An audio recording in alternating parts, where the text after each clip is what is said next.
Os presento a Ana Calvo, que es jefa de emergencias extrahospitalarias de Osakidetza, y nada, nos va a seguir contando más cosas que tienen que ver con el accidente de tráfico. Gracias, Ana. Bueno, ¿se me oye? ¿Se me oye bien? Sí. Bueno, gracias primero por la invitación a las jornadas. Y bueno, yo lo que os voy a hablar es de los accidentes de tráfico, un poco la visión de la parte sanitaria dentro de la emergencia. Inicialmente, como no sabía también cuál iba a ser el foro en el que se desarrollaban estas jornadas, he tratado de explicar un poco lo que es Emergencias de Osakidetza. Es una visión un poquito rápida y bueno, pues para situarnos un poco en ello.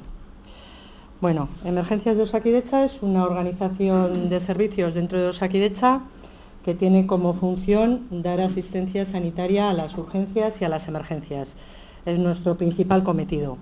Además de esto, también hacemos transporte sanitario primario y secundario, participamos en dispositivos preventivos y tenemos también como un área de formación. Siempre el ámbito de competencia nuestro es la Comunidad Autónoma del País Vasco. Funcionamos los 365 días del año y las 24 horas. Como tal, formamos parte del Sistema Vasco de Emergencias y nuestra actividad pues, está debajo del 112, que es el que moviliza a las diferentes agencias, a la parte policial, con Ertzaina, guardias municipales, bomberos, la parte sanitaria y el servicio de intervención en ocasiones. Hay diferentes formas de acceso para llegar a Emergencias de Osakidetza. Una es el 112 como teléfono para las emergencias y luego disponemos de un teléfono de un número de 9 cifras en cada uno de los territorios. Más o menos, pues para que os hagáis una idea de la actividad que tenemos, la actividad procede del 112 más o menos como un 30% de nuestra actividad y el resto de los números de 9 cifras. Porque, bueno, cubrimos lo que es la urgencia sanitaria, que muchas veces, bueno, que está fuera de lo que es la emergencia. Como estructura tenemos 3 centros coordinadores, uno está situado en cada capital, hay 10 ambulancias de soporte vital avanzado, 10 ambulancias sanitarizadas o de enfermería y 61 ambulancias de soporte vital básico y un helicóptero medicalizado. Los centros de coordinación, como os he dicho, pues tenemos uno en cada territorio. Estamos los centros de coordinación juntamente con los centros del 112, compartimos espacios. Las ambulancias de soporte vital avanzado hay 10 en la comunidad y aquí en el caso de Guipúzcoa son 4. Están situadas en Donosti, en Tolosa, en Elgoibar y en Oñate. Las ambulancias, bueno, de soporte vital avanzado, aunque igual muchos ya lo sabéis, pero por si hay alguno que no, la dotación de personal que llevan es un médico, una enfermera y un conductor, un vehículo de emergencia, que van a ser, bueno, ahora con la regulación de la formación profesional van a ser técnicos de transporte sanitario y emergencias y están dotadas de todo el material necesario para dar un soporte vital avanzado, es decir, para hacer maniobras avanzadas de atención. Es una UBI móvil. Las ambulancias de soporte vital de enfermería tenemos 10. En el caso concreto de Guipúzcoa hay una en Donosti.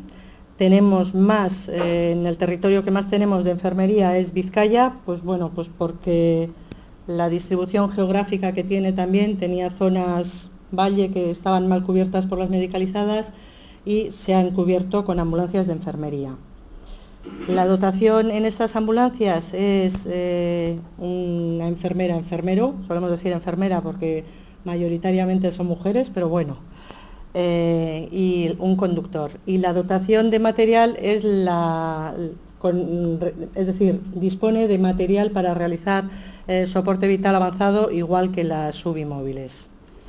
Y luego de lo que más disponemos son 61 ambulancias de soporte vital básico, en el caso de Guipúzcoa son 23, que están conformadas por 2 técnicos, un técnico y un conductor, y estas ambulancias están concertadas por el Departamento de Sanidad, bien con empresas o bien con la DIA o con la Cruz Roja. Estas ambulancias están dotadas todas, bueno, pues con desfibrilador automático. Luego todas las ambulancias, la comunicación es vía Tetra, tanto en las medicalizadas como en las básicas. Y luego disponemos de un helicóptero medicalizado que la base la tiene en Loiu, y bueno, como somos una comunidad pequeñita, que por lo menos a nivel de territorio es pequeña, es con uno, pues para toda la comunidad es adecuado.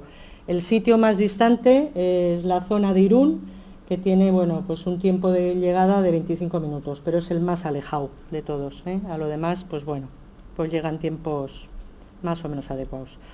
El modelo de funcionamiento, si somos todos de aquí, pues lo conoceréis, pero lo explico. Bueno, la población, a través de los números que os he comentado, bien del 112 o de los números que tenemos en cada territorio, accede, llama y entra esa llamada en el centro coordinador. En el centro coordinador muchas veces se responde telefónicamente, se da una respuesta que no requiere el envío de recursos y se acaba ahí la atención, o se envían los recursos de los que os he hablado, y en muchas ocasiones también otros recursos que no he comentado porque no forman parte de la red urgente, pero que sí los utilizamos mucho, como son los médicos, enfermeros a domicilio y la red de ambulancias habitual, la que cubre un poquito la parte programada. Para que veáis un poco nuestros números en que nos movemos, pues el año 2011 tenemos del orden de unas 400.000 llamadas, incidentes 320.000, se resuelven telefónicamente 90.000 incidentes, y las movilizaciones de recursos pues son las que veis ahí. Si queréis, igual lo vemos como veis. Bueno, lo que más utilizamos, y porque disponemos además de lo que más, es el soporte vital básico, son 115.000, también movemos mucho médico a domicilio, 56.000, y luego, bueno, pues tenemos las ambulancias de soporte vital avanzado, que hacen 16.000 actuaciones. El helicóptero sale de media, que se mueve una vez al día, con 340 al año. Soporte vital con enfermería, 12.000, y bueno, esto es llevándolo al día, pero bueno, es lo mismo que os he explicado. ¿Y por qué? Es decir, ¿cuáles son los motivos de movilización más frecuentes? Pues bueno, pues realizamos mucho transporte interhospitalario, además de ese transporte interhospitalario urgente, no programado, es decir, son situaciones urgentes que hay que trasladar. En Guipúzcoa, tal y como está configurada la red de hospitales, hay mucho hospital comarcal. Entonces se generan muchos traslados luego de esos hospitales hacia el hospital de referencia, que es el Hospital Donosti. Bueno, inconsciente, accidentes de personas, dolor torácico, y ahí veis que, bueno, entre los motivos de movilización más frecuentes tenemos el accidente de tráfico, con el cual ya vamos a entrar. Bueno, esto es un poco, antes que han estado hablando también del Instituto Vasco de Medicina Legal, los médicos forenses, y bueno, pues esto es una constante en todos. Los accidentes de tráfico, bueno, por suerte están bajando, por suerte, y bueno, porque se han tomado determinadas medidas que han hecho que la incidencia de los accidentes de tráfico disminuya, porque el parque móvil es mucho mayor. Pero vemos que en el año 2004 pues estábamos en 8.900, casi 9.000 asistencias que dábamos en emergencias de Osakidetza a los accidentes de tráfico, y en el año 2011 pues ha bajado a 6.700, o sea que es una bajada importante. No solamente asistimos a menos accidentes de tráfico, sino que la disminución de los heridos graves en la comunidad pues también es drástica. Del año 2000, en una década, al 2010, hemos pasado de 1.500 a 500. Lo mismo en los muertos. De 206 hemos pasado, el año pasado, tener 60 víctimas mortales. Aún y todo son muchas. Son muchas, y nos gustaría que esto fuera menos, pero bueno, la verdad que las cifras sí son muy, muy significativas, el cambio. Con lo que os he comentado, es decir, antes teníamos más accidentes de tráfico, entonces el peso que representaban en nuestra actividad general, pues si en el año 2004 era de un 3,2%, en el año 2011 es un 2%. Es decir, nuestra actividad, que son las columnas, sigue subiendo, pero lo que es la actividad derivada de los accidentes de tráfico, pues cada vez es menor. Esta es la evolución, estas columnas, estas barras, en la que lo que quiero explicar es qué recurso enviamos en los accidentes de tráfico. Entonces, la evolución que hemos tenido desde el año 2004, que es la barra que hay abajo, en la cual la parte esa morada oscura es los recursos, las ambulancias medicalizadas que mandábamos a los accidentes de tráfico. Y todo lo demás es soporte vital básico. Progresivamente, con la incorporación de los otros recursos que os he comentado, que son las ambulancias con enfermería y el helicóptero, pues lo que se ve es que se está repartiendo, cada vez enviamos recursos más avanzados, aunque todavía el peso del soporte vital básico es muy grande, pero la suma de las medicalizadas con las de enfermería y con el helicóptero pues es progresivamente mayor en proporción. Bueno, ¿qué claves tenemos para dar la asistencia a los accidentes de tráfico? Yo creo que en esto, como en la mayoría de las actuaciones de las emergencias sanitarias, las claves pues son estas. En cualquier emergencia, y en esta, es decir, es volver a incidir en lo mismo. Coordinación, que haya una adecuada comunicación, no solamente de la parte sanitaria, sino de todos los intervinientes que intervienen en los accidentes de tráfico, policías, bomberos, la comunicación con SOSDEIAC, la rapidez, el que lleguemos a la escena y en la escena pues haya seguridad tanto para las víctimas como para los intervinientes, luego que se dé una asistencia óptima in situ y durante el traslado, y que la derivación, si hay que hacerla, se haga al centro que se denomina como útil. Centro útil, esto es algo, es decir, no es el hospital más cercano ni el centro más cercano, sino es aquel que puede dar el tratamiento definitivo a las lesiones que tiene esa víctima. Si no, lo que hacemos es perder el tiempo.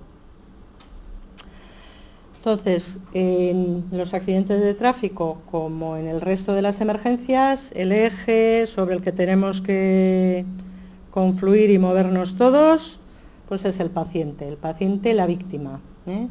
Y entre todos, bueno, pues tenemos que tener el objetivo de minimizar las lesiones que tiene ese paciente, disminuir la morbilidad, la mortalidad que lleva asociada a un accidente.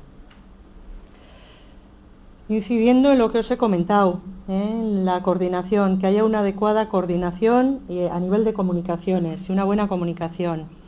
Bueno, aquí en la comunidad como estamos, como ya os he dicho, todas las comunicaciones que tenemos dentro de la parte sanitaria, en la emergencia sanitaria, es mediante el sistema TETRA, e incluso en algunas actuaciones se puede, es decir, lo podemos hacer también con los intervinientes no sanitarios. Disponemos de una plataforma informática común, que yo creo que es muy importante porque nos permite ganar tiempo en estos incidentes, es decir, a cada uno nos llega la información que nos tiene que llegar y cada uno alimentamos esa información generando información para todos. Integrando, bueno, pues eso, es decir, igual actualmente todavía no está absolutamente integrado, pero el objetivo es que se integre tanto la radio TETRA como la telefonía, como la parte informática.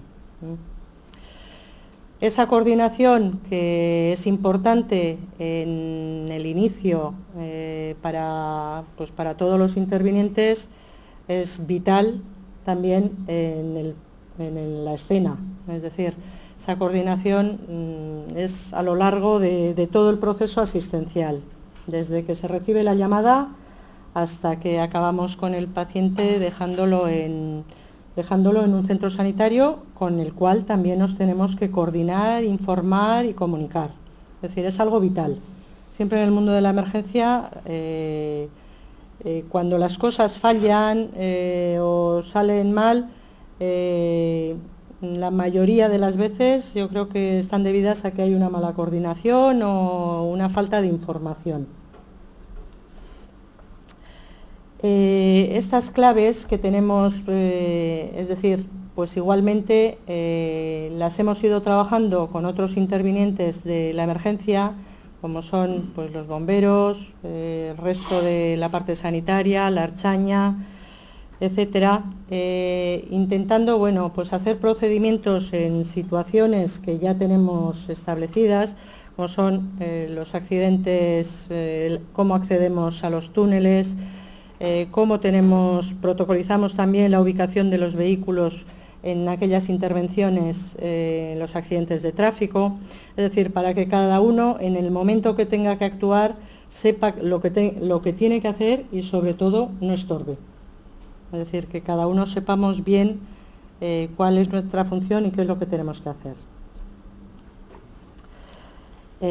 Como sé, esto es un poquito repetir más de lo mismo, es decir, colaboramos también en esas actuaciones conjuntas que hacemos con el helicóptero, haciendo también una coordinación in situ, y algo que nos parece muy importante, que yo creo que tenemos que potenciar más, que lo hacemos, pero igual de forma un poco, pues esporádica, en aquellos incidentes en los que intervenimos muchos intervinientes de diferentes ámbitos, hacer un análisis post-incidente, porque yo creo que son muchas las lecciones que se aprenden y las áreas de mejora que se descubren.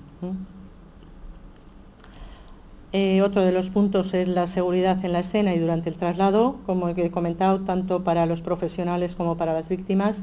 Estas fotos, si se ven, algunas son de hace bastantes años, y la verdad que estamos hablando de seguridad en la escena y lo que estamos viendo ahí es al sanitario, que es el de verde, que está sin cascos, sin guantes, con un coche, es decir, yo creo que vamos aprendiendo poco a poco.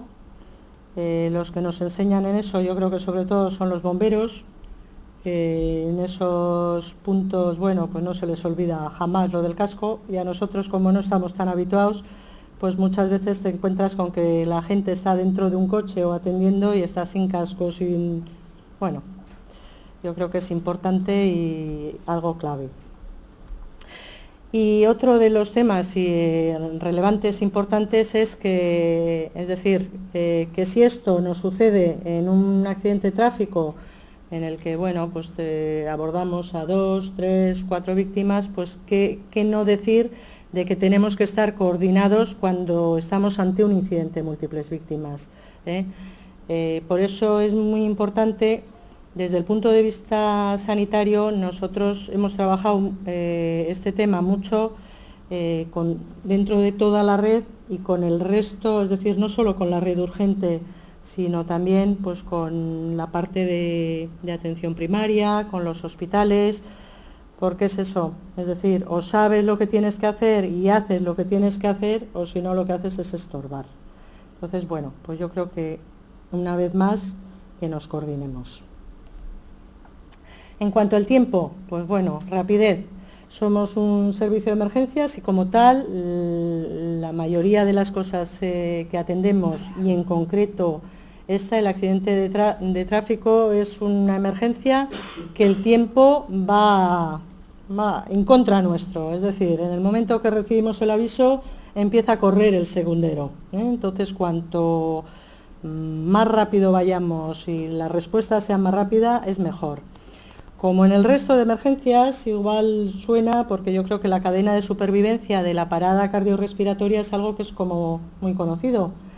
Que es un poco el alertar, el que empieces una reanimación básica, etcétera. Esta cadena de supervivencia es la misma en el paciente politraumatizado. Es decir, yo creo que es vital que haya una activación precoz del servicio de emergencias en general y de ahí que pase al servicio de emergencias sanitario, que se den unas medidas iniciales de soporte vital básico, que luego haya una asistencia especializada al trauma, que se haga un transporte adecuado al centro útil y que el tratamiento hospitalario sea el adecuado.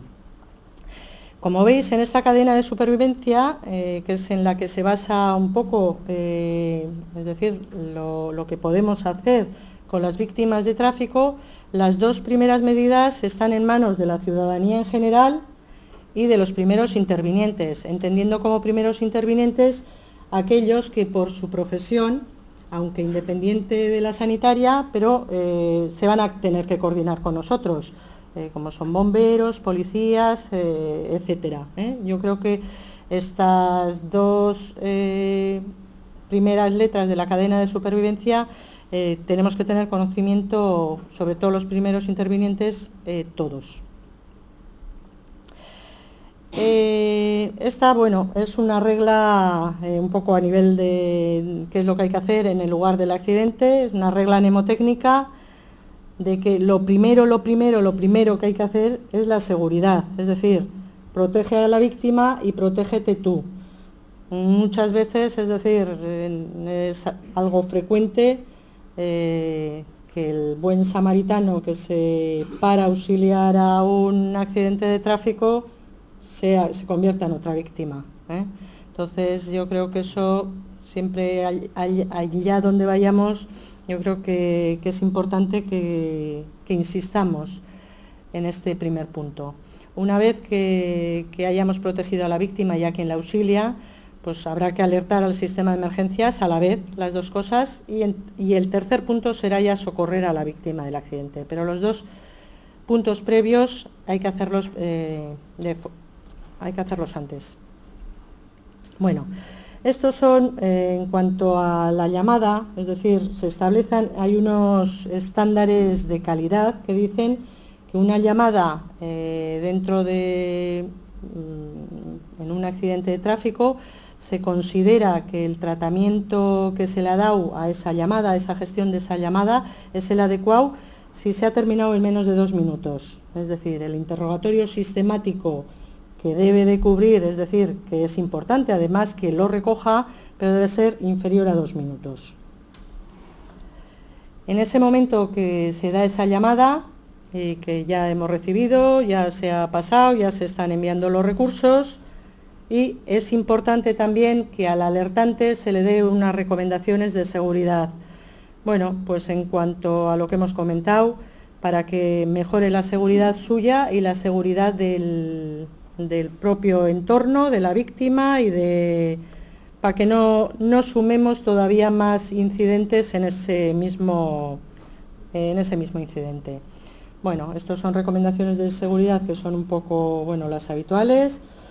Aparcando en un lugar seguro, situar el vehículo fuera de la calzada, con luces de emergencia y de posición, salir con el chaleco reflectante, con los triángulos señalizarlo, colocar el vehículo siempre delante del accidente si estamos en una zona de poca visibilidad, evitar invadir la calzada y no fumar, ¿no?, por riesgo de incendio.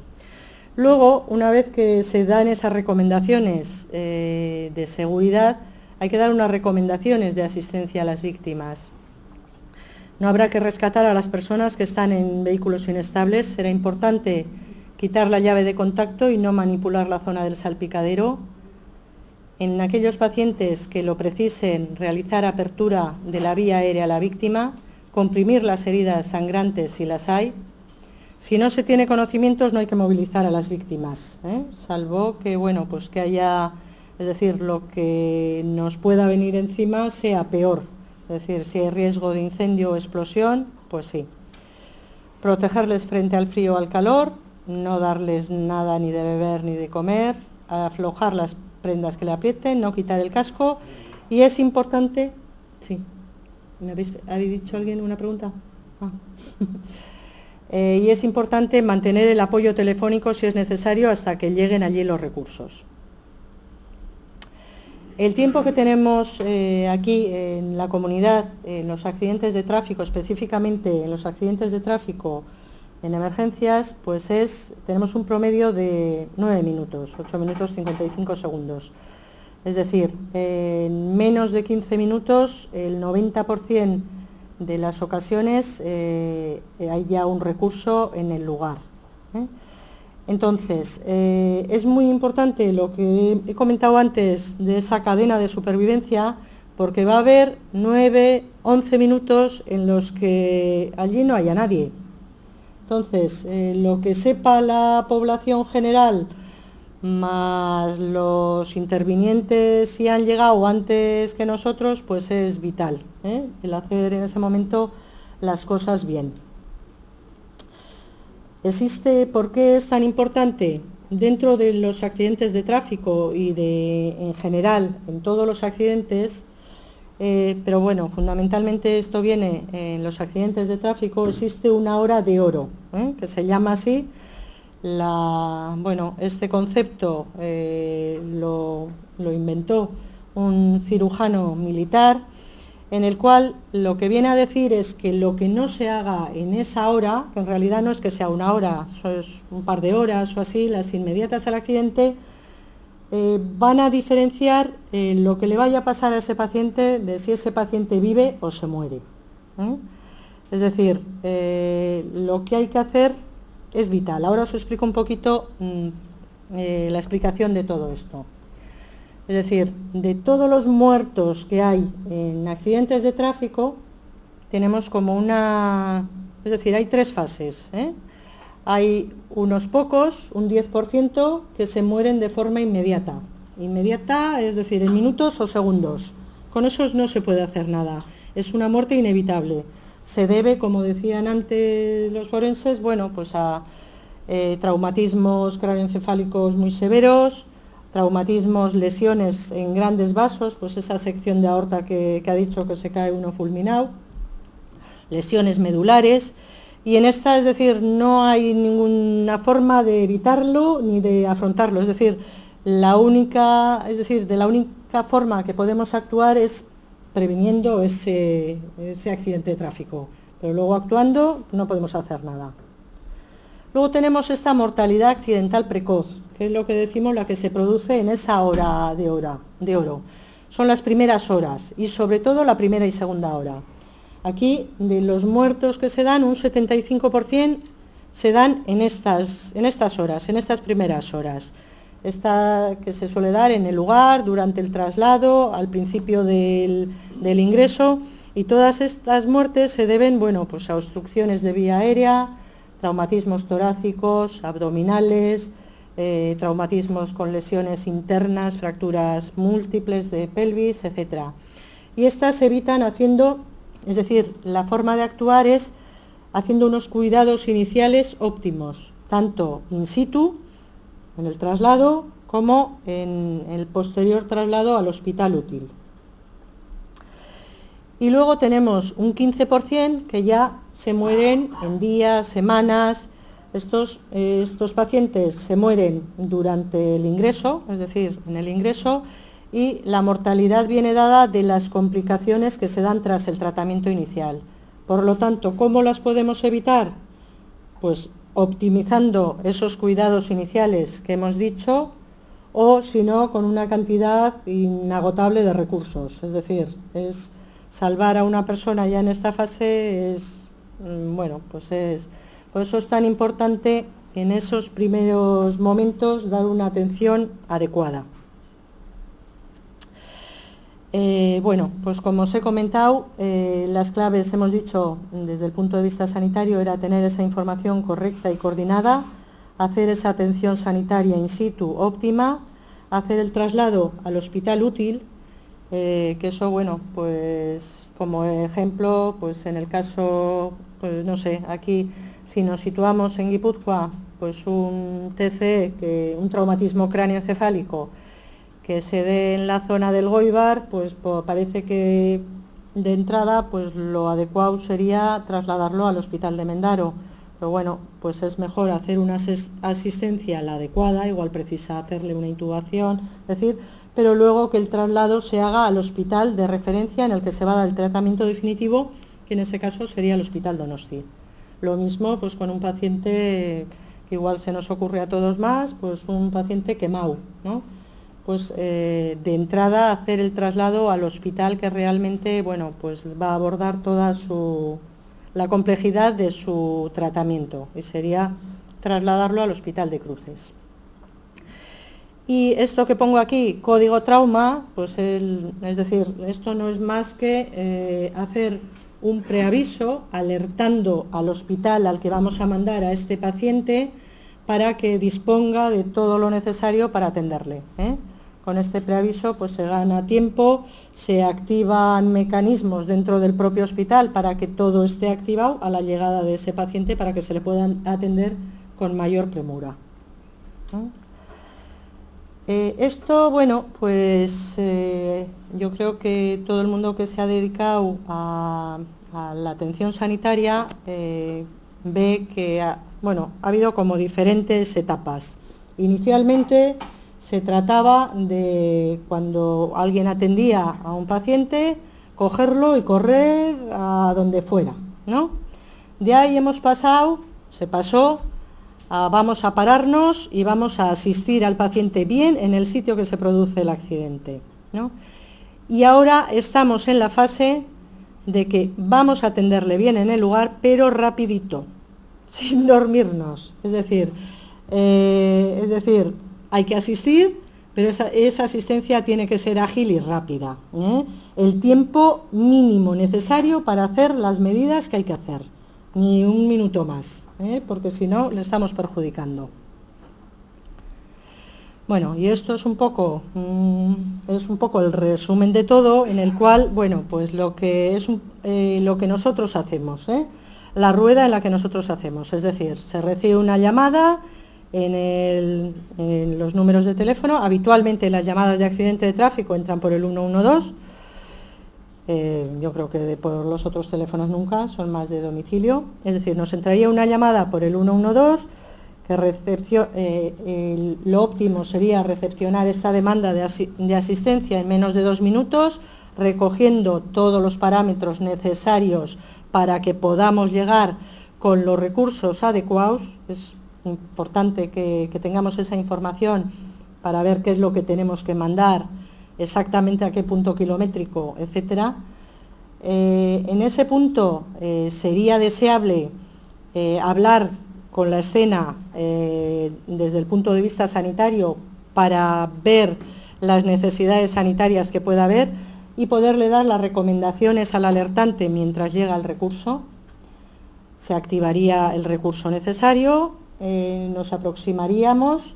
Para ello, teniendo en cuenta lo que hemos dicho, este protocolo de aproximación, de dónde colocar el vehículo, cuál es la zona segura, si es insegura, es decir, incidiendo en todo esto, valorando también el escenario, intentando entender, por lo que nos han comentado antes, cómo se ha producido ese accidente, porque muchas veces, si vemos cómo se ha producido el accidente, podemos tener una sospecha ya muy clara de cuáles pueden ser las lesiones que nos vamos a encontrar.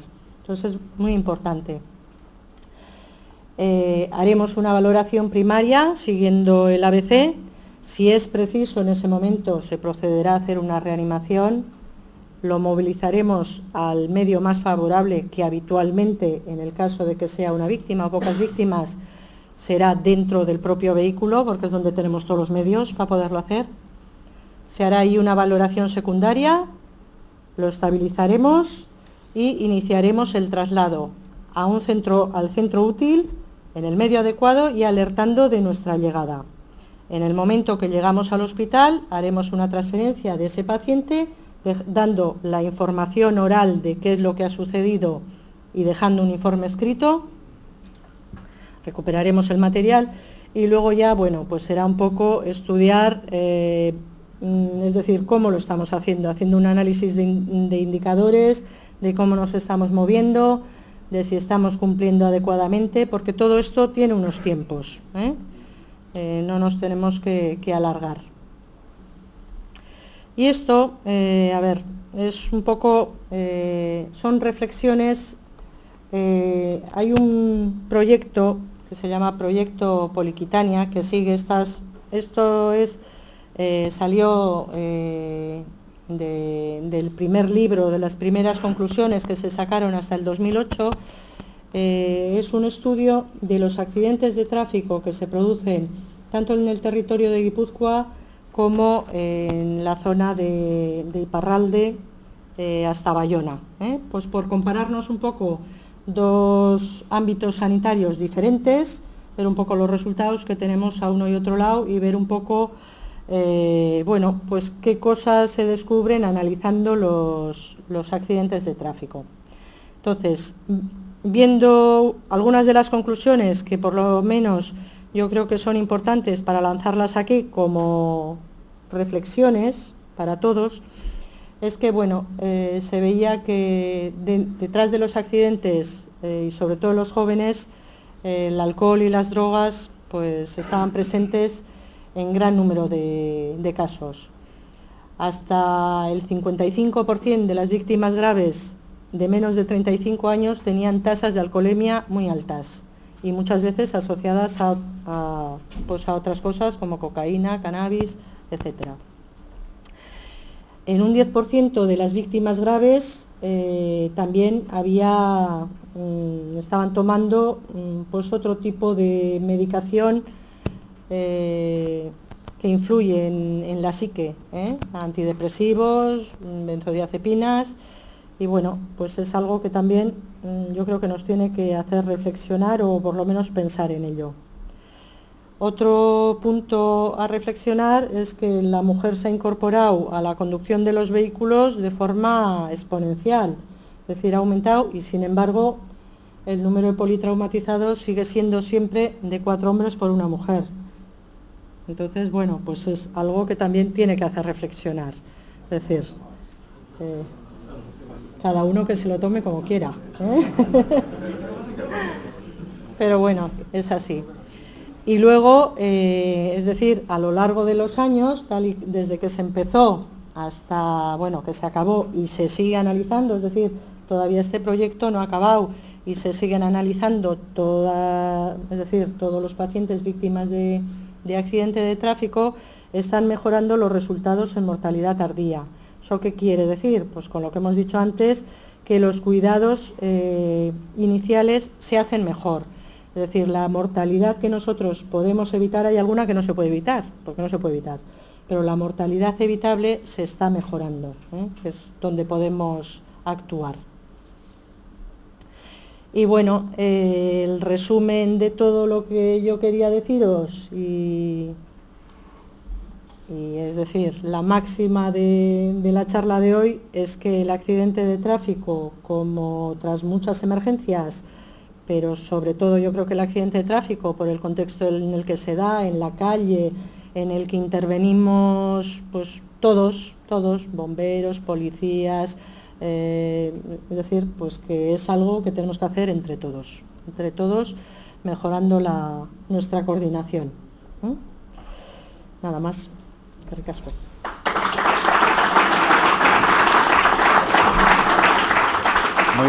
Muy rápido. ¿Alguna pregunta? Porque vamos con el tiempo muy justo.